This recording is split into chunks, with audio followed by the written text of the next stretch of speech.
Hello everyone, আমার কিন্তু এখনও বার্থডে শেষ হয়নি।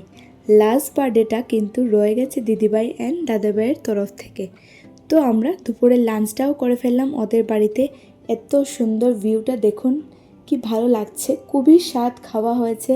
এত সুন্দর খাবার দাবার, আপনারাও দেখে নিন কী কী আইটেম হয়েছে। ইলিশ মাছ, মাছের মাথা দিয়ে ডাল, পাঁঠার মাংস মানে মাটন কষা খেয়েই আমরা দুপুরবেলা বেরিয়ে পড়লাম। লাস্ট বার্থডে পার্টিটা দিদিভাই দাদাভাই দিচ্ছে। তো আমরা একটা সুন্দর একটা ক্যাফেতে চলে আসলাম।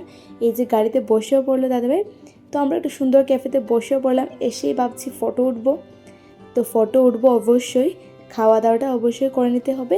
সুন্দর একটা জায়গা একটা পেয়ে নিলাম কেকের, তো কেক কাটিংও হয়ে গেল। আর কি বলবো আপনাদেরকে, কেকটাও এত সুন্দর সিলেকশন করে নিয়ে এসেছে দাদাভাই, মানে খুবই স্বাদ খেতে কেকটা। তো আমরা এখন কেক কাটার হচ্ছে, এত ভালো লাগছে কি বলবো আপনাদেরকে, জায়গাটা দুর্দান্ত জায়গা। তো আমরা ডিনারটাও করে ফেললাম। আজকের পার্টিটা খুবই ভালো হয়েছে। ভালো লাগলে একটা লাইক শেয়ার সাবস্ক্রাইব করতে ভুলবেন না আমার চ্যানেলটা। এই যে বার্থডে পার্টিটা সম্পূর্ণ হলো।